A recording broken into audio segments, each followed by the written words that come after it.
Cases जो है ना झूठे होते हैं, ये तो तय है। मगर इसको तय कौन कराएगा? इसको तय कराएंगे आप। और अगर आप तय नहीं करा पा रहे हैं तो ये गलती आपकी ही मानी जाएगी, क्योंकि कोर्ट में ना तो वकील को गलत माना जाएगा कि उसने गलत प्रोसीडिंग्स की आपकी तरफ से, और ना ही जज साहब को गलत माना जाएगा कि उन्होंने गलत प्रोसीडिंग्स पे भी सुन लिया। मगर अगर आपने रिएक्शन नहीं दिया तो ये गंभीर समस्या आपके साथ है। अब केस आप चाहते भी बहुत जल्दी खारिज हो जाए, तो आज जो मैं आपको रेमेडी बता रहा हूं ये वाकई ऐसी है कि इसमें बड़ी जल्दी आप खारिज करवा सकते हैं। देखिए, जिन लोगों के खिलाफ एफआईआर दर्ज हो चुकी, तुरंत अपने सारे सबूत और अपनी स्टोरी एनेक्चर के साथ पुलिस को दीजिए। जब आप पुलिस को इस तरह की स्टोरी देंगे और उसके साथ एविडेंसेस देंगे और पुलिस उसके ऊपर कार्रवाई नहीं करेगी, तो क्या आपको फायदा होगा या नुकसान? क्या आपका केस जल्दी खारिज होगा या नहीं होगा? और इसके बाद कोर्ट में आपके पास क्या रेमेडी है, और कोर्ट आपकी बात नहीं सुनता है तो उसके बाद आपके पास क्या रेमेडी है? तो ये सब चीजों का निचोड़ आज मैं इस वीडियो में बताने जा रहा हूं। इसीलिए दोस्तों, हम चाहते हैं कि आप एजुकेटेड हो जाएं। कोर्सेज चलाते हैं हम लोग, और इन कोर्सेज के अंदर आपको एजुकेटेड करने के साथ साथ आपके डे टू डे जिस तरह से केस चल रहा होता है उस तरह की सिचुएशन पे प्रोग्रामिंग करके देते हैं। यानी कि एक तरीके से ये इंडिविजुअली आपके केस को ध्यान में रखते हुए बनाया गया कोर्स है, और इस वजह से इससे रिजल्ट आने के चांसेस बढ़ जाते हैं, क्योंकि सिचुएशनल प्रोग्रामिंग के ऊपर होता है। आप अगर इन कोर्सेज का हिस्सा होना चाहते हैं तो दिए गए व्हाट्सएप नंबर पर डिटेल लीजिए, और लेने के बाद आप बकायदा ज्वाइन कर सकते हैं। आप किसी समस्या में हैं, कानूनी समस्या में हैं, समाधान चाहते हैं, तो ऐसी सूरत में आप आसानी से कैसे इन झूठे केसेस से निकल सकते हैं, इसके लिए सलाह ले सकते हैं। दोस्तों, मैं हूं राहुल सैफ, लीगल चैनल में आपका स्वागत करता हूं। आज का मुद्दा कुछ इस तरह से है, किसी भी तरह का झूठा केस हो ये सबके लिए है, खासतौर से तब जब आप कंप्लेंट से आपके ऊपर केस लगा है कोर्ट के द्वारा, एफआईआर दर्ज हुई है या किसी भी तरह से। तो उस सूरत में अगर आप एक क्रिमिनल केस फेस कर रहे हैं तो आपको कैसे बचना है, 498 हो, 376 हो या किसी भी तरह का क्रिमिनल केस हो, सब में एक ही प्रक्रिया ये होगी।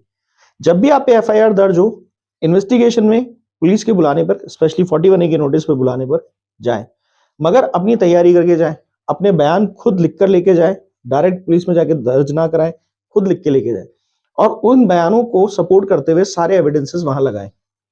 अक्सर पुलिस इस पर रिएक्ट कर जाती है, एविडेंस सपोर्टेड जब होता है तो उसके अंदर वो मना नहीं करती और केस को खारिज कर देती है।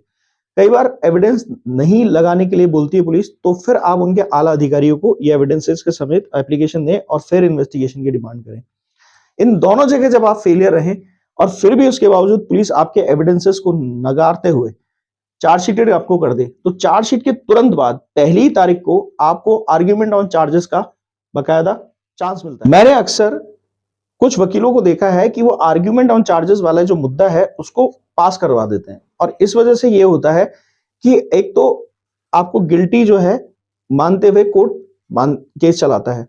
ये गलती ना करें। आपको आर्ग्यूमेंट और चार्ज यानी चार्ज पे बहस करनी चाहिए। आप एविडेंस अगर देकर आए हैं, इस तैयारी के साथ आए हैं, तो कोर्ट को दिखा सकते हैं, देखिए मैंने पुलिस को एविडेंस दिए थे, या तो एविडेंस के साथ नहीं आ रही या फिर एविडेंस लेने के बाद भी कंसिडर नहीं किया और एक तरफा इन्वेस्टिगेशन कर दी उस इंसान के लिए, उस इंसान के पक्ष में जो बिना एविडेंस के मुझ पर झूठा केस और एफआईआर करा रहा है, जबकि मैं एविडेंस के सपोर्ट के साथ पुलिस के सामने खड़ा था और पुलिस ने मेरी बात नहीं सुनी। आपके एविडेंसेस अगर उन्होंने निग्लेक्ट भी कर दिया तो ये भी अच्छी खबर है, क्योंकि उससे पुलिस पर तुरंत कार्रवाई करने के लिए कोर्ट भी मजबूर हो जाती है। इसके लिए मान के चलिए कि ये उसी दिन 1 या 2 बहस होगी, उसके बाद आपको सिर्फ अपने एविडेंसेस को स्ट्रांगली बताना है। मैं बार बार एविडेंसेस पुलिस को देने की बात इसलिए कर रहा हूं क्योंकि आर्ग्यूमेंट ऑन चार्ज वाले दिन आपके एविडेंस बहस ही हो सकती है, उसी पर ही आपका केस खारिज हो सकता है। अब यहां पर भी मान लीजिए कोर्ट ने आपकी एक दलील नहीं चलने दी और दादागिरी शुरू कर दी, ज्यादातर हड़काना भड़काना कुछ ना कुछ चलता है, तो उस टाइम पर आपको तुरंत डिस्चार्ज की एप्लीकेशन भी लगा देनी चाहिए। यानी आपको केस को आगे खिसकने नहीं देना है, डिस्चार्ज की एप्लीकेशन। अब डिस्चार्ज पे भी यही प्रक्रिया वापस होगी, आपको सुना जाएगा, आपके एविडेंसेस देखे जाएंगे, और ये उन लोगों के लिए भी है जिन्होंने शुरू में पुलिस वालों को एविडेंस नहीं दिए थे और आर्ग्यूमेंट ऑन चार्ज पे उनको ज्यादा कुछ कहने का मौका नहीं मिला, क्योंकि आर्ग्यूमेंट ऑन चार्जेस में हमेशा पुलिस की इन्वेस्टिगेशन में जो एविडेंसेस आपने दिए होते हैं, सामने वाले ने दिए होते हैं, उसी पर बहस होती है और नॉट गिल्टी का ऑप्शन मिलता है। अब अगर ऐसा होता है कि आपने डिस्चार्ज की एप्लीकेशन लगा दी और उसके बाद आपको सुना गया, तो खारिज होने के चांसेस फिर बढ़ जाते हैं। यहां पर भी मैं फिर एक बुरी परिस्थिति की बात करता हूं, होती भी ऐसी परिस्थितियां कि उसके बाद भी डिस्चार्ज को डिसमिस कर दिया गया, लिया ही नहीं गया, या सुनकर फिर डिसमिस कर दिया गया। तो इस सूरत में आपके पास इन सारी रेमेडीज को लेने के बाद सीधा सीधा हाईकोर्ट के अंदर सीधा क्वैशिंग का ऑप्शन बचता है, क्योंकि आप एक बेहतरीन ट्रायल को फेस करके आए। अब कई लोग कहेंगे साहब ये तो ट्रायल हुआ ही नहीं, इसके अंदर क्रॉस एग्जामिनेशन नहीं हुआ, एविडेंस है। देखिए साहब, ट्रायल तो तब होगा ना जब आपकी पार्टी एविडेंस देगी। ट्रायल तो तब होगा ना जब वो विटनेस लेके आएगी। जब सामने वाला विटनेस और एविडेंस के बगैर ही केस चलाना चाहता है तो इस सूरत में ऐसा नहीं होगा, क्योंकि एफआईआर बेस्ड जो केस होते हैं उनके अंदर एविडेंसेस और विटनेसेस को पहले प्रेजेंट किया जाता है। ये किवदंती बनाना बंद कीजिए, ये माहौल बनाना बंद कीजिए कि एविडेंसेस तो जब ट्रायल होगा तब चलाया जाएगा।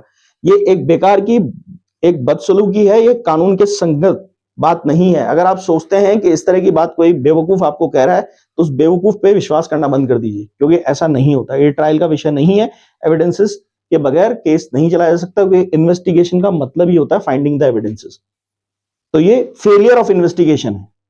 इसी आधार पर अगर आप हाईकोर्ट जाते हैं तो फेलियर ऑफ इन्वेस्टिगेशन, आपको जो चार्जेस हैं उन पे बहस करने का या तो मौका नहीं दिया गया, या चार्जेस पे बहस करने के बावजूद आपके खिलाफ डिसीजन दिया गया जबकि आप एविडेंस बेस्ड चार्जेस पे बहस कर रहे थे, या फिर आप डिस्चार्ज पे गए तब भी आपको मौका नहीं दिया गया। आप हाईकोर्ट जाते हैं क्वेश्चन कराने, तब ऐसी सूरत में इनिशियल स्टेज पे केस को खत्म कराना बहुत आसान होता है। अब इस प्रक्रिया में कितना टाइम लग सकता है?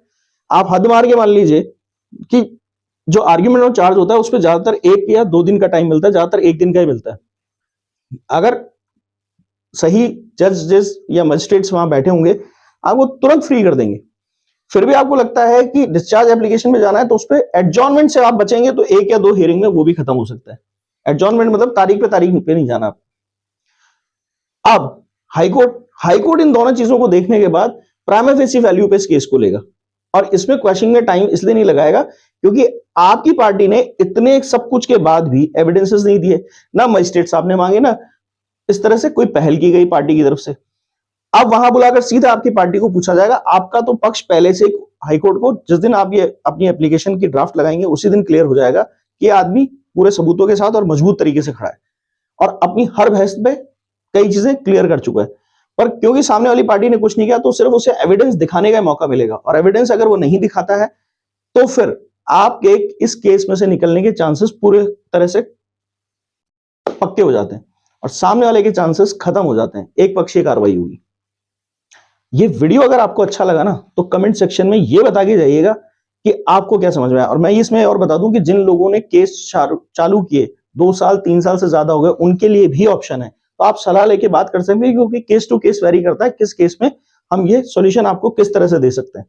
Thank you.